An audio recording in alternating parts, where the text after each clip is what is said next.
things that look like they got it together, but they know it. Only they know. And hi, YouTube.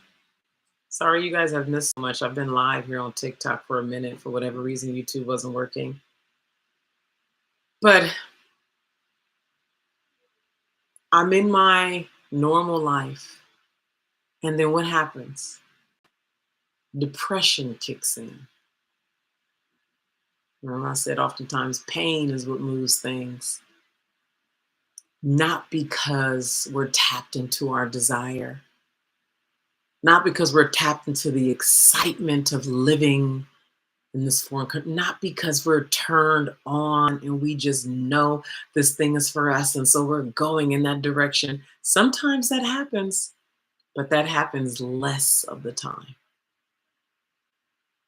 And I'm telling you, it doesn't have to be that way. At this point, I'm not moved by pain the way I used to be. I'm moved by heart.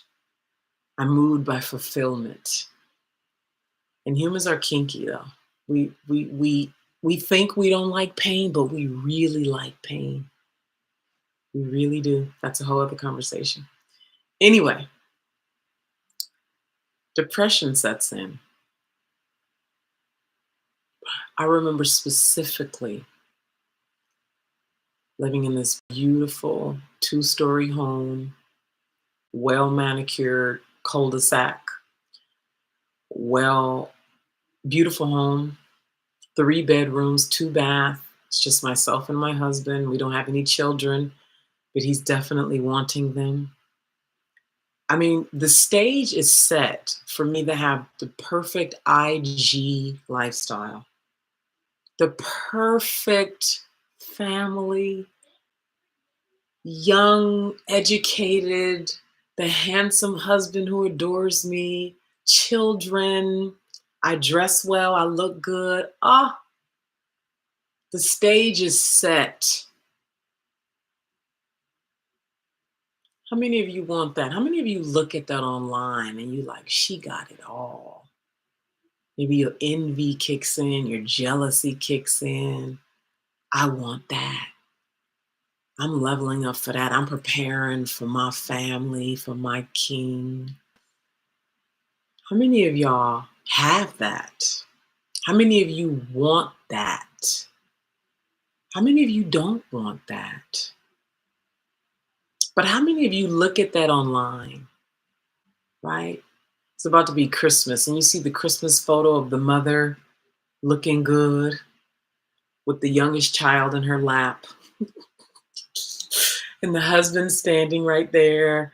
And then the other 2 kids or the other kid right there. And they're in their Christmas outfits. And look at that. She has it all. The family. How many of you have that? How many of you want that? Or some version of that. Maybe it's not the Christmas photo look, but y'all look like where we all want. Speaking for myself, and I work with so many women, so I know personally what this looks and feels like, and I've seen it. I've had a front row seat in so many women's lives who have had this. Okay, no matter what size the house, because our house was only, what was it, 1,500 square feet, and this was in 20. When was 9/11? Because I remember we were living in this house when 9/11 happened. That was 2001. So 1,500 square feet, right? Why you say I'm for it? Go for it, baby. Whatever you most want, you can have it. Know that, okay? And it's Christmas time. I remember it's Christmas time. That following semester is my last year of college, and I'm going to graduate with my bachelor's, okay? I personally love Christmas. It's my absolute favorite holiday. I love to decorate, okay? I want the tree with the frosting on it. I want all of the red, green, and gold ornaments. I want the cookies. I want the Christmas music. I want the wreaths. I want it all. I want the stocking stuffers on the fireplace, which we had. I want it all. I want the dishes. I want the Christmas dishes. I want it all. That's how much I love Christmas. Okay. I want the pajamas. I want the sweaters. I want all that. Okay. I love it. So that's what we had on this Christmas. Okay. His family came over. My family came over. My mother cooked gumbo. Cousins are over. Was my sister there? Because it's Christmas, right? This is weeks, okay? When I tell you, it is movie made. It's like something you would shit see in like a Tyler Perry movie. The Black Family, right? Oh my God, when I tell you the level of what most women want, right? I have it. Look at this. Oh my God. Nobody knows that I'm going upstairs into the room to collect myself because I'm so depressed. Nobody knows. I'm smiling. Hey, y'all, sitting, watching a movie, drinking eggnog. My mama cooking gumbo. The house smells good because we got gumbo on the stove. We got on our Christmas pajamas. The house is adorned gorgeously. Oh my God. Ah, picture perfect. But nobody knows that every now and then I'm going upstairs into my bedroom to gather myself because I'm depressed. I'm getting ready to graduate college, and I know there's something more for me, and this what I'm living ain't it. I know there's a me to be born and to live, and I know she's not going to be born and she's not going to live in this reality that I'm living. I don't have language for it. I don't know anybody else around me who's talking like this, who look like this, who's I feel like I can go talk to. And everybody around me just loves it. I'm the success in the family. I'm the success. I'm the oldest. Oh my God, look at this. You're doing everything so right. You're doing everything so right. Look at you. What an accomplishment. Huh? Graduation comes. I graduate from college. It's a whole big old celebration. It's wonderful. And this man is looking for kids because I would always tell him, well, I can't have kids yet. I'm still in school. But I knew I didn't really want kids. I knew that. I knew as a teenager I didn't want kids. Okay. And still, I didn't know. Y'all getting the long version, huh? All to talk about women in Italy because it's all connected. And so eventually I ended up divorcing. Okay. It was such a, when I tell you,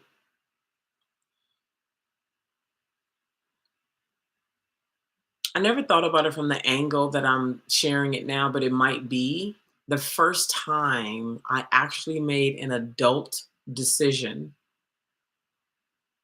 Aside from actually going to Italy for that summer fashion design program, this might have been the first decision that I made that was adult. And when I say adult, I don't mean the things that the world constitutes as adult. I mean in the direction of who I actually am and what I'm really called to do and be. This might be the first time I made this decision. And I was 25 at this time, which syncs up to when they say the frontal lobe fully develops, right? Because one of the reasons why I don't think people should get married before 25 is because you're not developed yet, which is why so many women go through what they call the midlife crisis, right? You think and live and move a certain way at 19, 20, 21, 22, and then around 25, something starts clicking. Like you start thinking about the future and your life differently. That frontal lobe has developed. And all this could be subjective. Okay.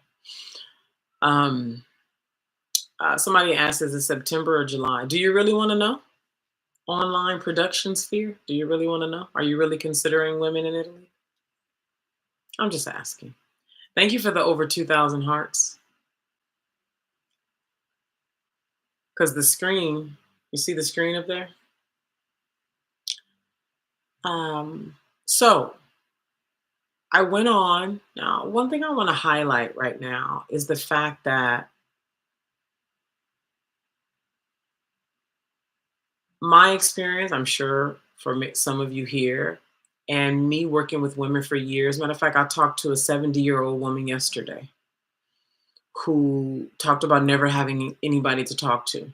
My mom talked about the same thing when she was a teenager, making these decisions, even in her 20s, having nobody to talk to about the true adult things, the real things that's going on inside of you, and talking about it deeper, talking about it nuanced, talking about it true. Most of us not having a place for this. Somebody who cares, somebody who's even open to having this conversation, somebody who even has the capacity to really be in it. And this is true for me. So while I left the marriage, I still wasn't talking to anybody who was helping to guide my steps. So much of it was just paying attention to where do I really feel called. So anyway, I ended up moving to Houston, et cetera, started a company, uh, a whole winding story, like so many of us, right? We have all these winding stories. And I remember ending up hosting a retreat, coming into coaching, all that in 2011. And I ended up holding a 2-day retreat in Fort Lauderdale. And at this retreat, I brought in a breathwork practitioner. Who here is familiar with breathwork? Thank you for all those hearts. Who here is experienced, like really experienced with breathwork beyond just a time or two? Or you have a transformational story around your experience with breathwork? Anybody here?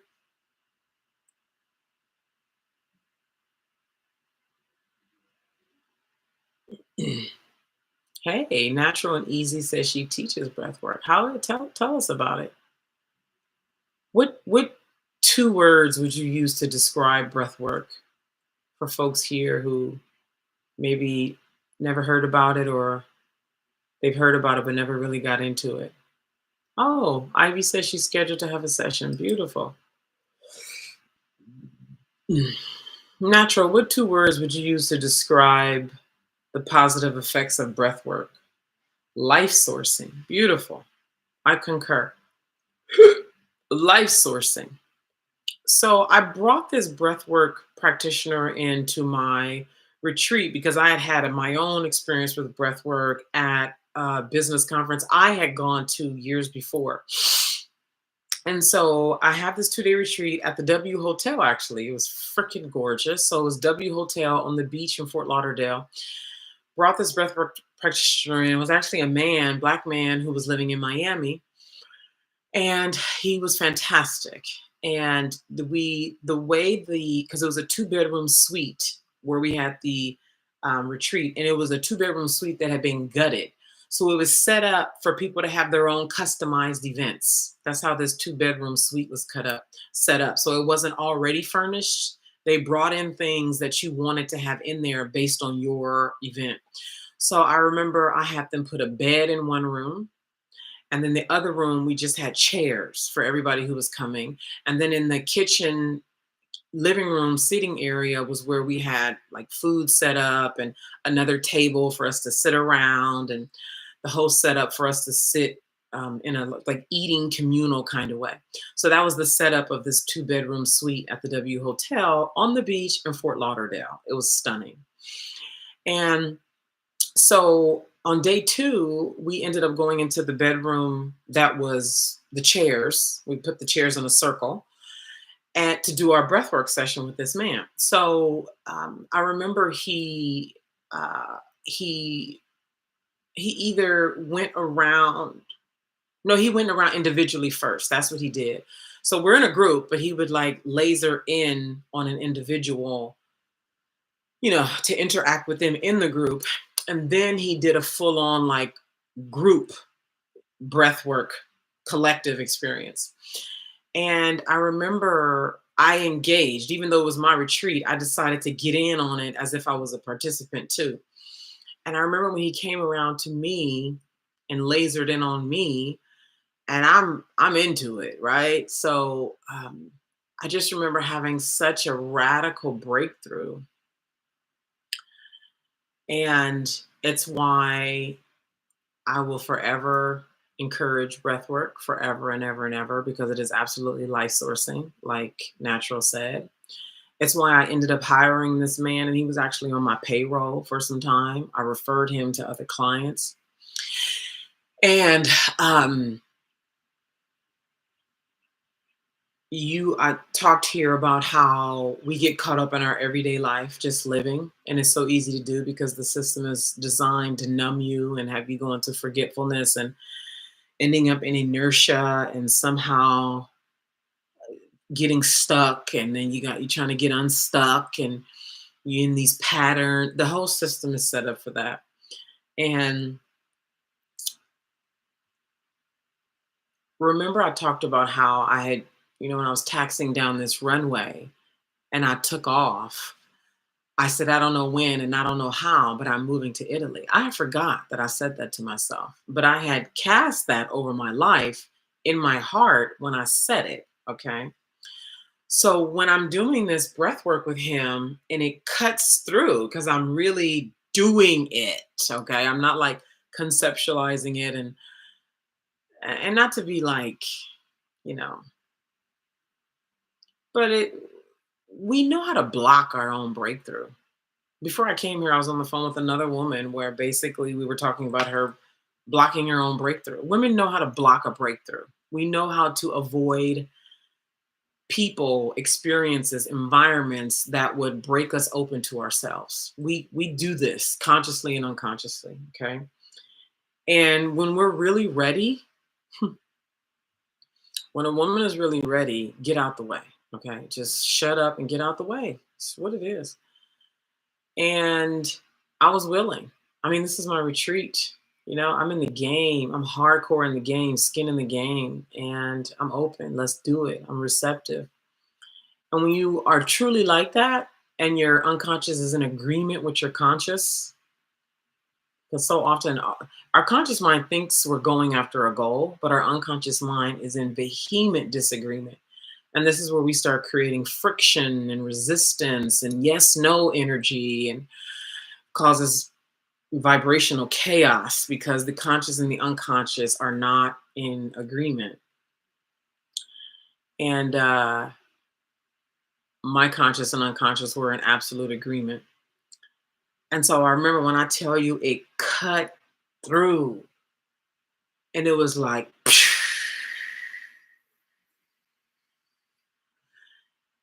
and that declaration that I had made at this point, it was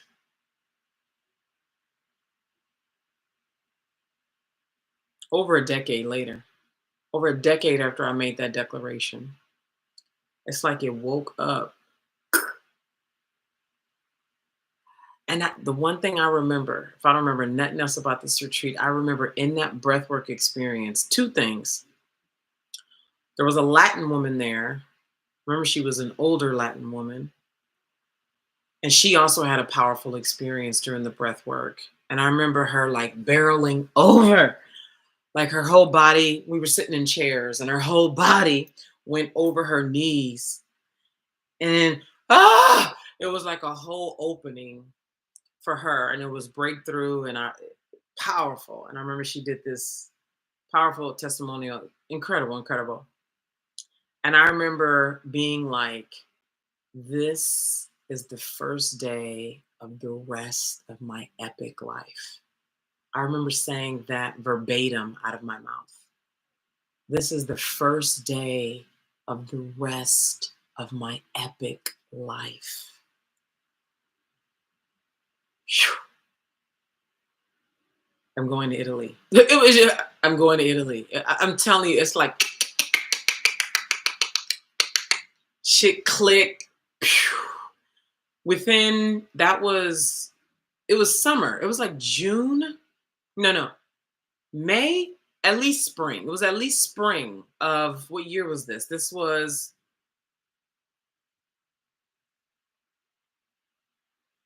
2015. 20 freaking 15. By that summer, you can go look at, I got so much content around this time because I remember being such a breakthrough when I ended up in the south of France. Because I went to the south of France first, then I went to Italy. Because south of France was also on the list of things that I would constantly be like, I can't afford that. Saint Tropez, to be exact. I can't afford that. I can't. What? Mm-mm. If Jay-Z and Beyonce there, I definitely can't afford that. And this, experience opened me up. So I went from spring or early summer. I'm going to Italy. By that June or July, it was June or July, I went to the south of France. I went to Miami to celebrate my sister's birthday with her and took myself on a one-way ticket for 7 weeks to Milan, Italy in 2015. That 7 weeks turned into 4 years of me living in Milan, Italy. And since then, it's been a constant back and forth. For those of you who've been following me for years, you know this. So that's a bit of the story of how Milan became such a love affair, an anchor in my life. Hello. Hello. Hello. Hello. This is Women in Italy coming up next year, July 7th through the 14th, 2025. And let me talk a bit about it. So, while I know Italy is attractive for the reasons that it would be attractive to the people who've always wanted to go, right? For those of you who've been like, I've always wanted to go to Italy, it's on my bucket list. I've always wanted to go to Venice. I've always wanted to go to Florence. I've always wanted to go to Rome. I've always wanted to go to Milan or some other village in Tuscany, right? Because there's so many villages. We will be in Milan. Okay, Milan is northern. Okay? Milan is northern.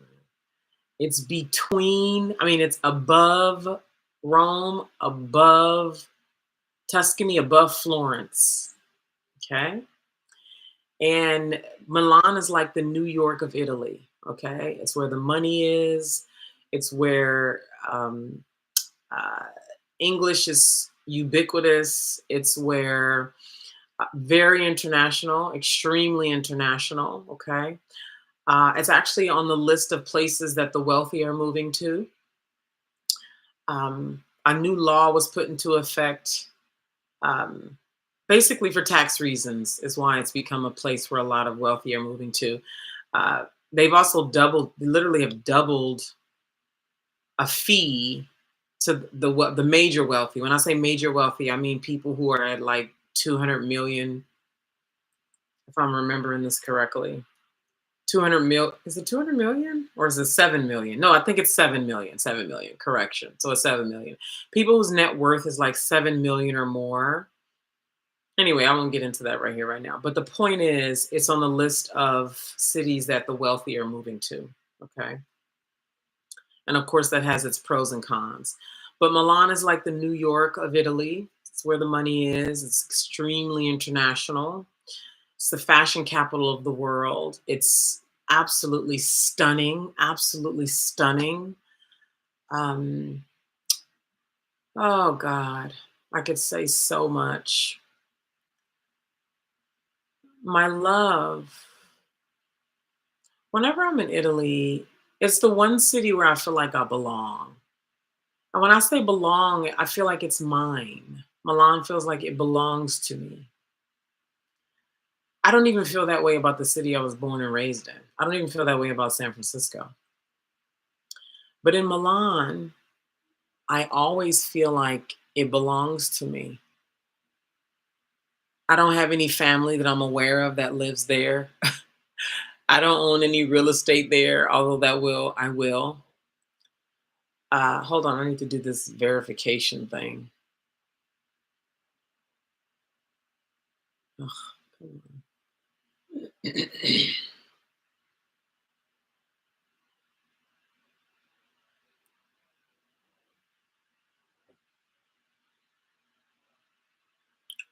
Come on, people. Get it together. I don't even know why they do this. Like, why? Okay, there you go. Um,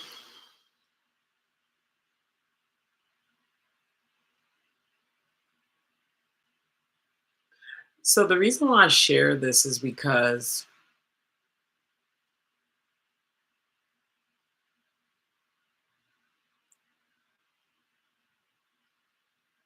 I was watching a piece of content by Midnight Scholar Society. Are any of you here familiar with Midnight Scholar Society? She's a content creator on TikTok.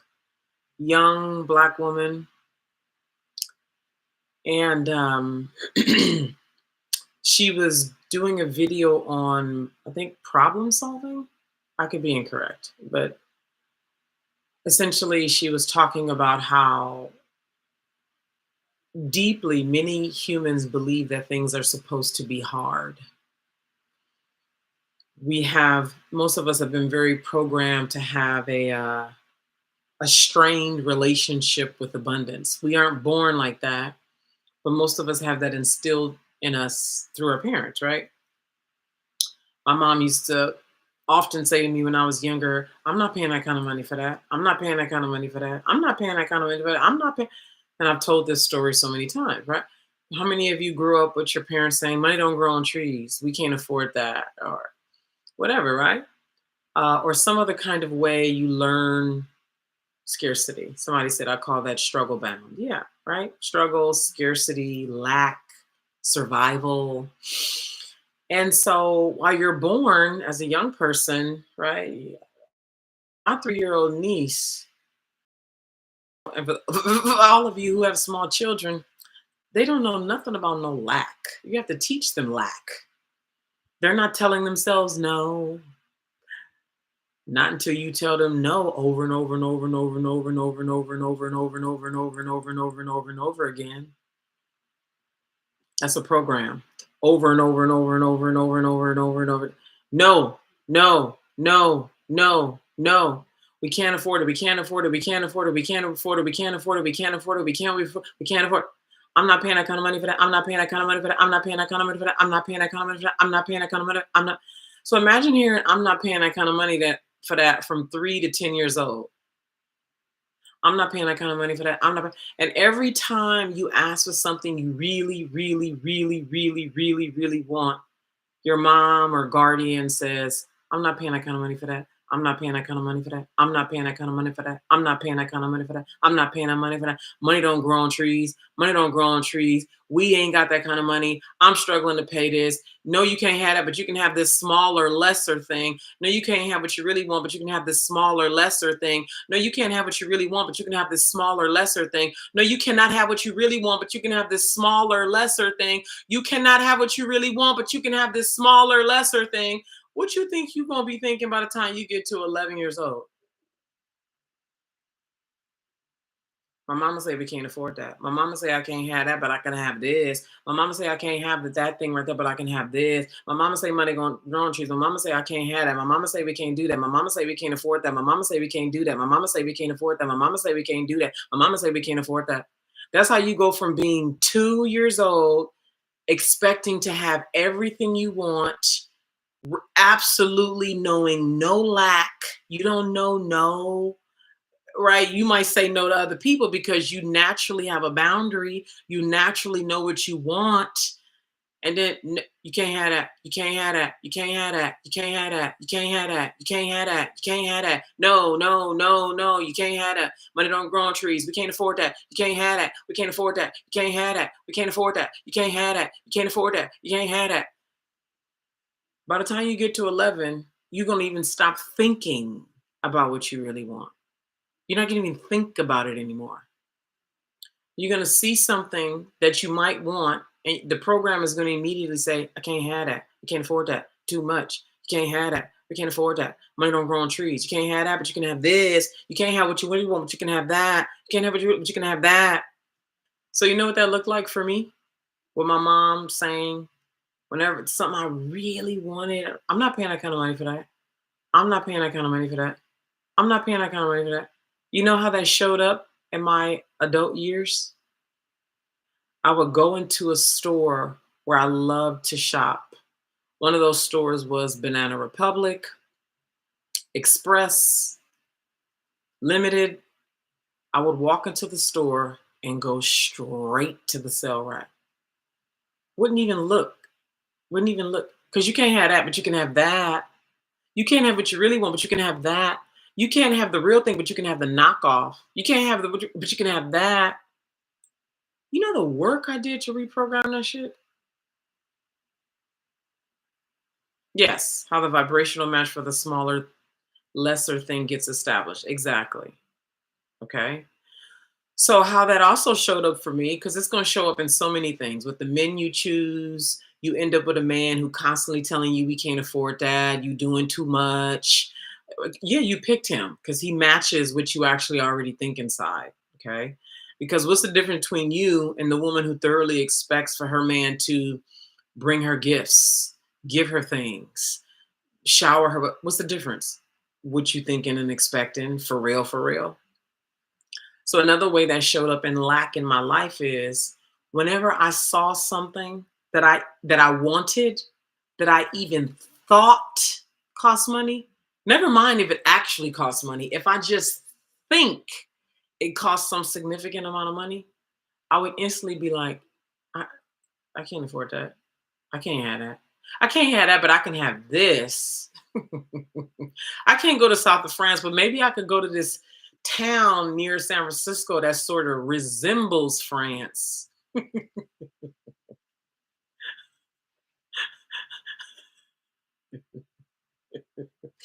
You can't have what you really want, but you can have this smaller version. I really want to go to Hawaii, but a staycation is fine. Who's guilty of that? I really want to go on a world tour, but that's doing too much. So I'll just go to DC and New York. The man himself is a smaller, lesser version of what's really desired. For you, natural? I don't know, I'm asking.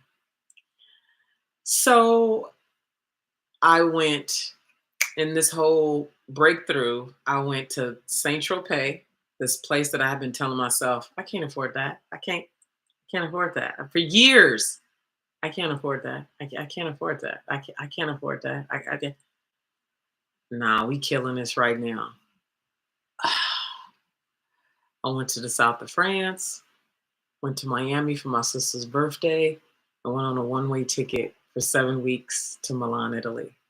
And the 7 weeks turned into 4 years, which has turned into me going back and forth there. Lord knows how many times, right? All the time.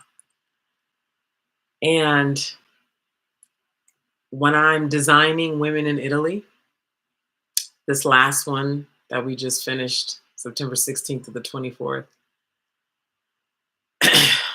the one that's coming up, July 7th through the 14th, DM me if you would like to have a conversation about it. Uh, the love, like this love affair that I've been discussing here today, pours into the experience. And I talked about that in one of my testimonial videos, that while to the ladies it was a wonderful experience, right? The testimonial speaks for themselves. And then just the whole energy of the experience, well, that speaks for itself. So while on the front, and for the ladies, it's like this wonderful experience. Allison called it an experience of a lifetime. Um, Jessica was like, if I would have come to Italy by myself, I would have never had this kind of experience. She said it was awe-inspiring, is what she called it. Um, Sandra said it was absolutely amazing and recommends that all women, it's like aunts, grandmothers, daughters, granddaughters, mothers should come to Women in Italy, and so much more. To them, it was that, right? Everything that they were describing. To me, it was just a straight up love affair. To me, it was just a straight up love affair. How many of you are really eager to love? like in a very active, activated, deliberate way, whether it's through your art, through transforming a house. Maybe you buy a fixer upper and you want to just pour love into it. Maybe you want to host your own retreats around the world and pour so much love into that thing. How many of you here? I'm curious to hear.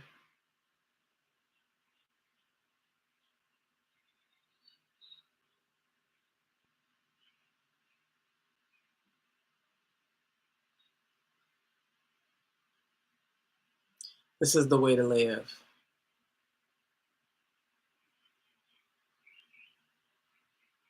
Identifying your truest love affair.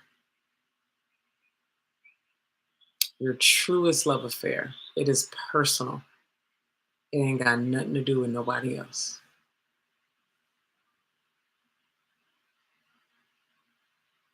Hey, Lynn. Anybody want to share?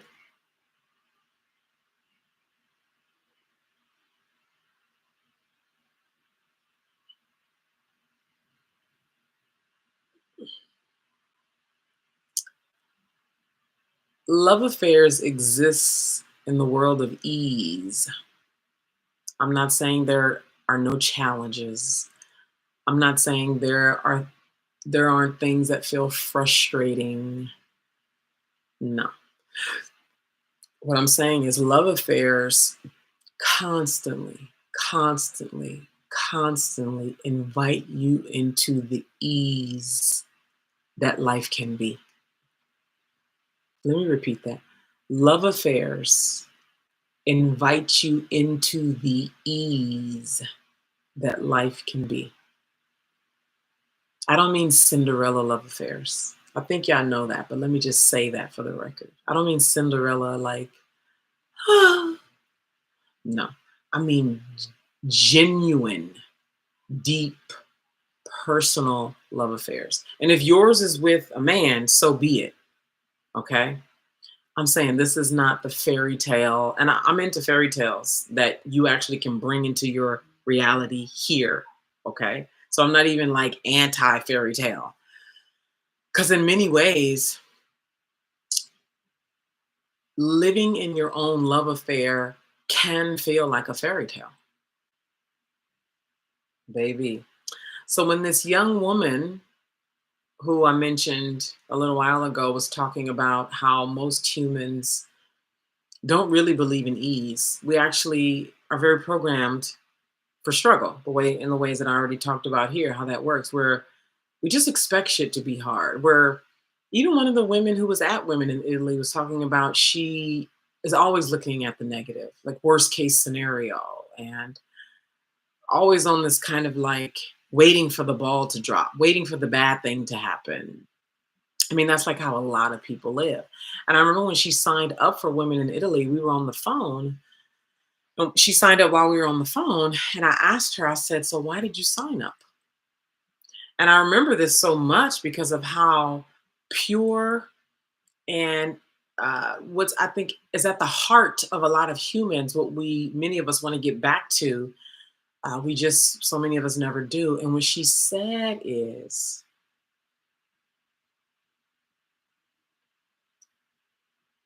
I want to remember goodness. I want to remember goodness. Or I want to be reminded of how good things can be.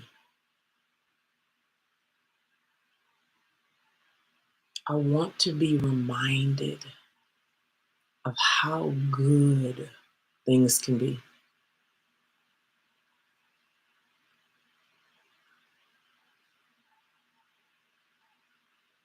Beautiful, natural. I want to be reminded of how good things can be. This woman had a ball.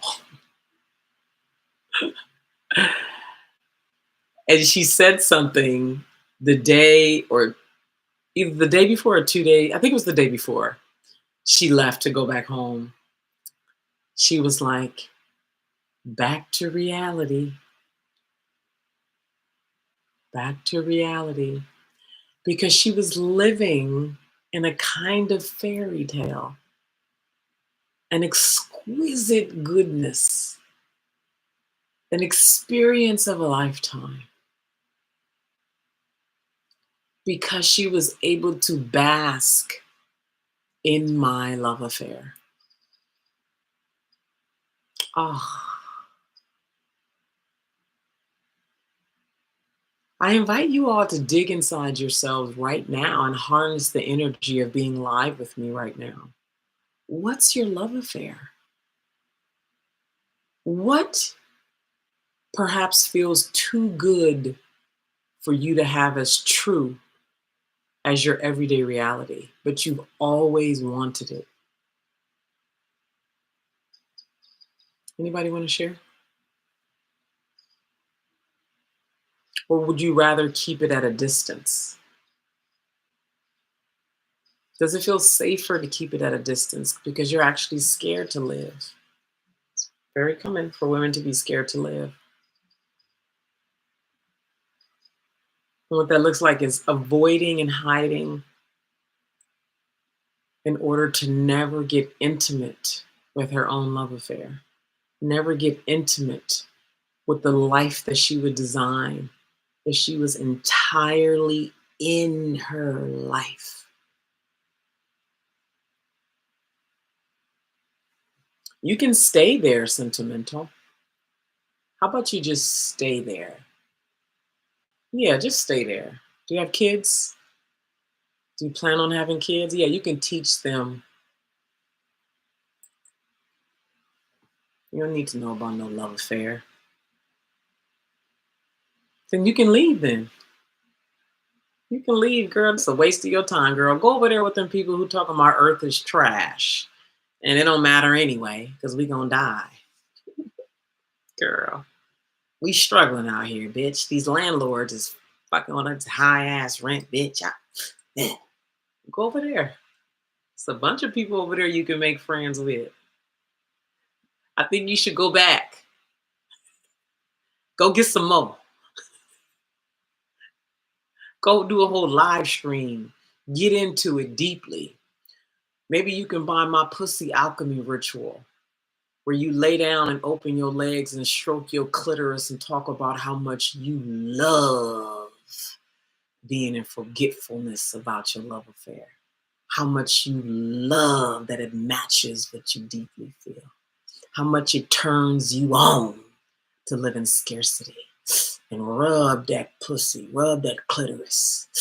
Say it out your mouth. How much it turns you on. Try it. And then come back and tell me how it went. Exquisite good. Ooh, wee. Anybody? Anybody want to share?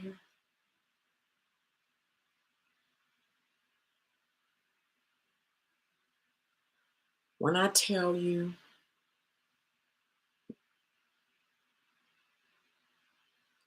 the way, if something even felt like a struggle, you know how you think about something you got to do to get something done? You got to call them, you got to do this, if something even felt difficult and like a struggle or like ugh, to do while I was in Italy, because Women in Italy this year was September 16th through the 24th, but I went there in July, early July. So I was there for a good 2 months before Women in Italy actually occurred. So I had an opportunity to really immerse in the experience. Again, this is a love affair for me. Okay. So in all my basking and all of my preparing and feeling and creating the experience through feeling versus strictly creating the experience. Okay, write down, okay, I need this, I need that. Okay, we need this by that. We need, now I'm not saying I didn't do any of that, right? But I did way less of that. More of my energy was like, okay, how does this feel? How does this feel? Okay, how does this feel? Ooh, yes. Uh, no. Ooh, yes. Uh, no.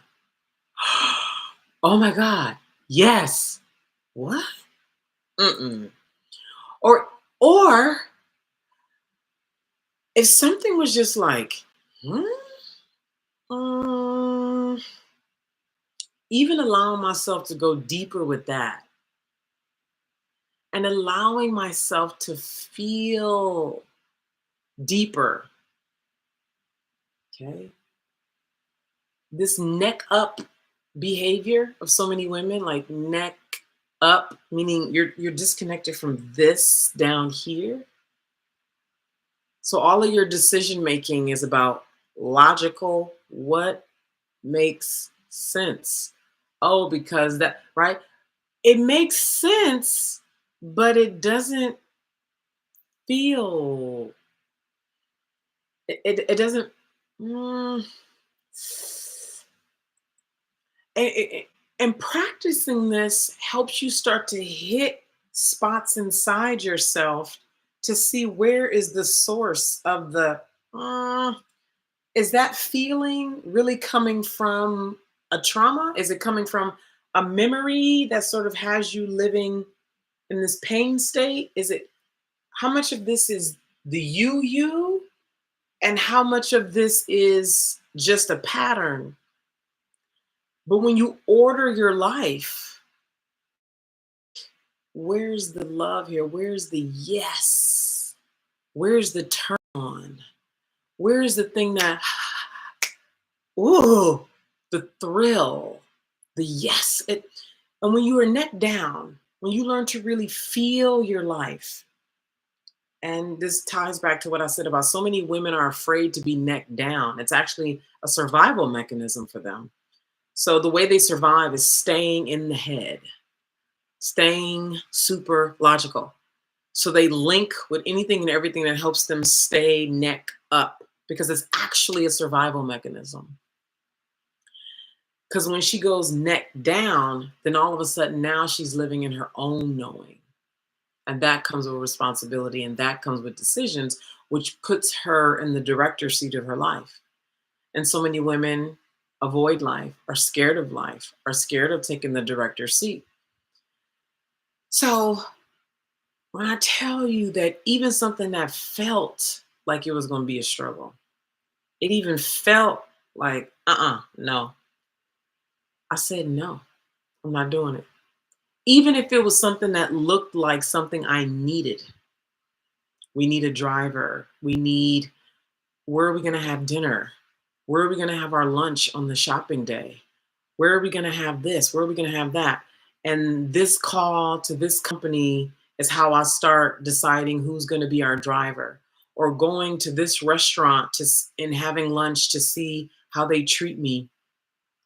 If I like the menu, the environment, is it traffic on this day? What time of the day is this? Oh, okay, so they have traffic in the morning, but not in the afternoon. Or should we go at night?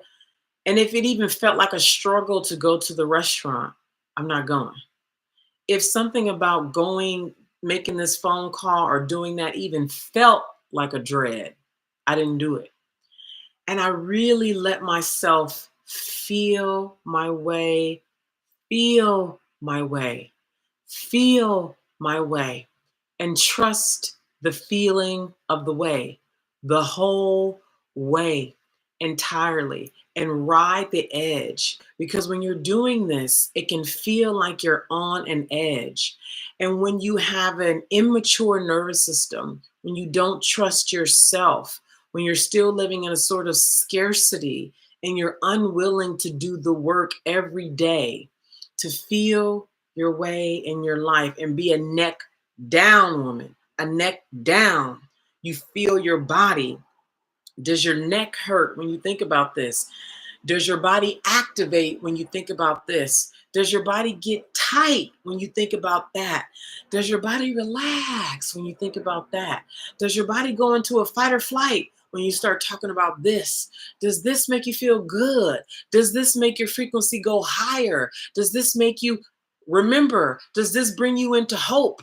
Does this bring you into play? Does this bring you into a receptivity? Oh, this makes me like angry. This makes me like feel like hell no. This feels way off. This is like so exhausting. This feels like and feeling your way and making every decision that brings you up, that opens you up, and trusting that. And when you don't trust life, when you are a fault finder, one of the women I was on the phone with before I got here talked about, she admitted, she's like, I noticed how much of me is a fault finder. You may have heard people call themselves a negative Nancy, right? People who are highly critical of other people. They're looking for the problem.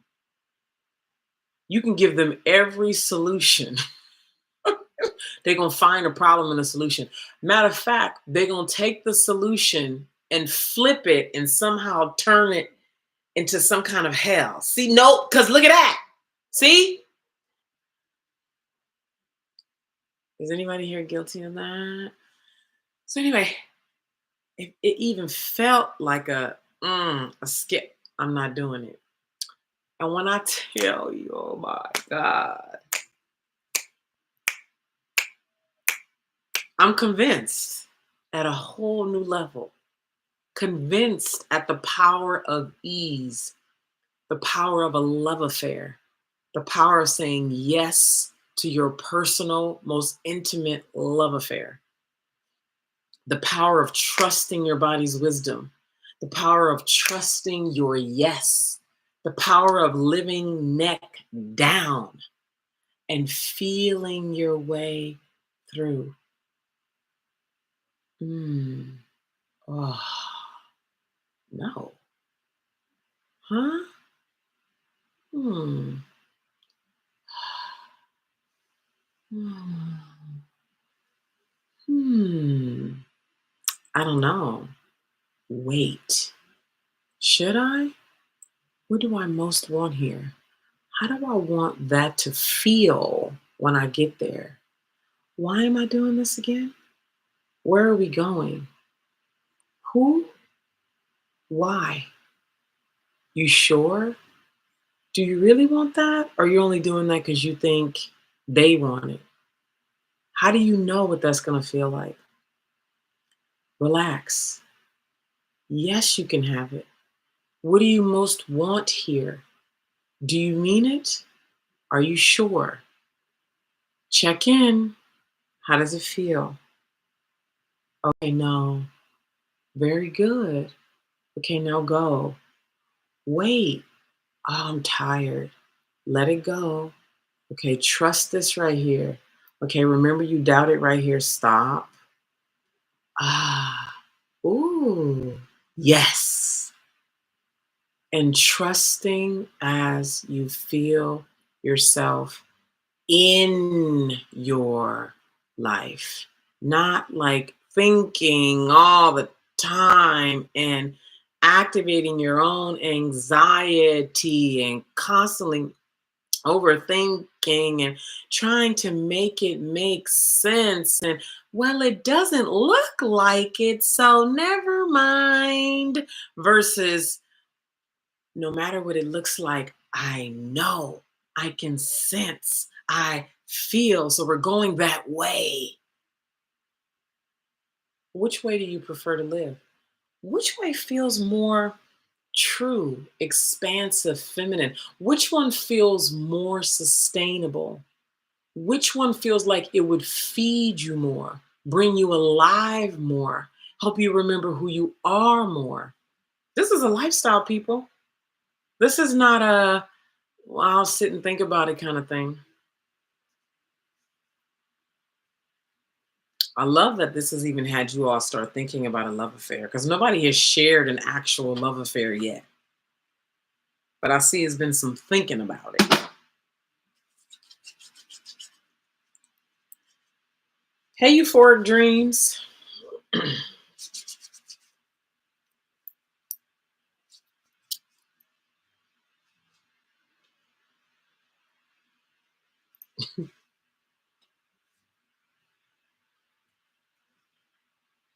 When I was thinking about people who have a problem for every solution, I was thinking about my sister. There's somebody in our family who's is just so negative and pessimistic. And she'd be like, he got a problem for every solution. He got a problem for every solution. Oh my Lord. Is anybody here guilty of that? I live in Italy part-time.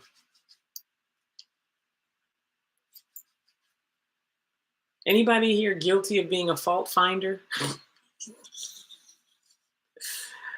She and I were laughing hysterically, a woman in my woman community who I was talking to before I came here to be live with you all.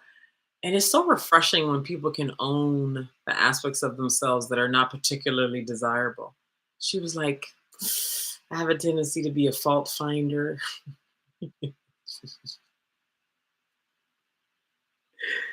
Oh God, he got a problem for every solution.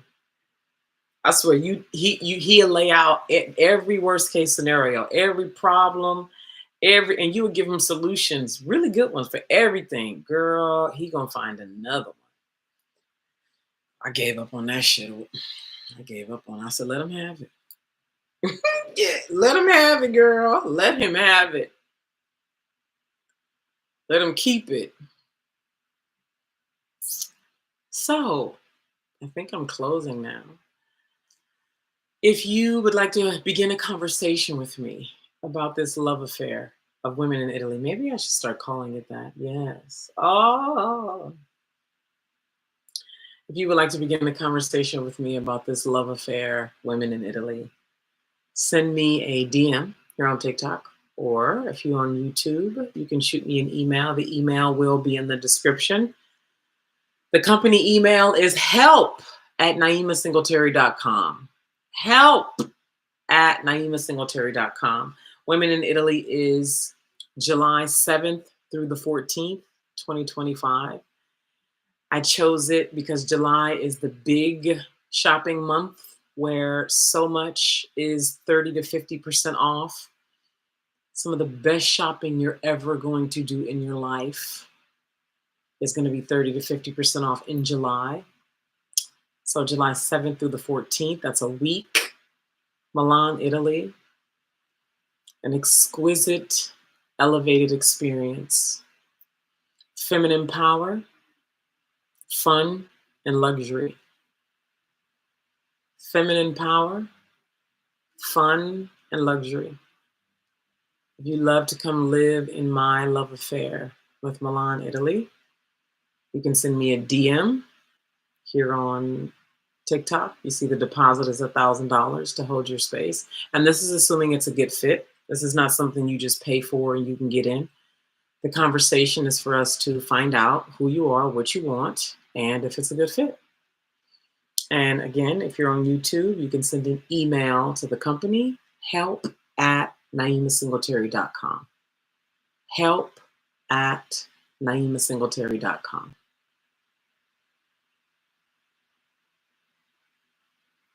Any questions before I go?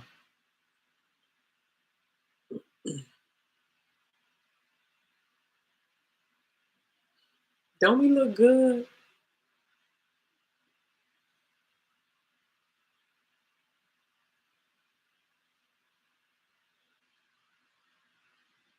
This is our shopping day. Oh, we had such a good time. Oh, we had such a good time.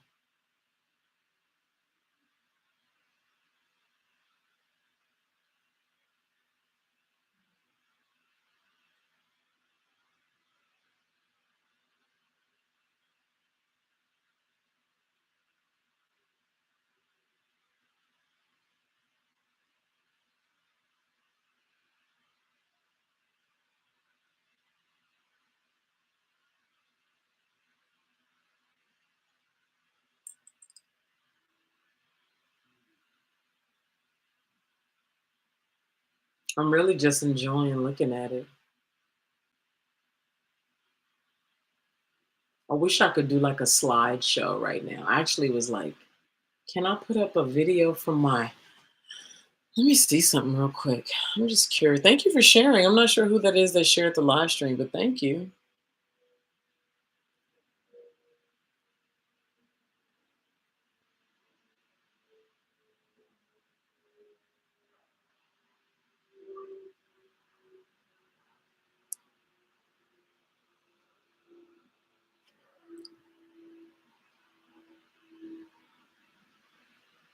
It would be so great. One thing I was thinking about is like I would have loved to do like a slideshow of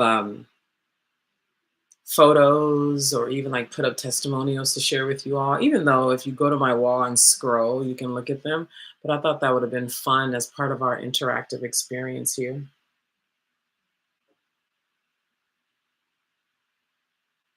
Ah, what a time. What a time. See you, YouTube. Thanks for being here.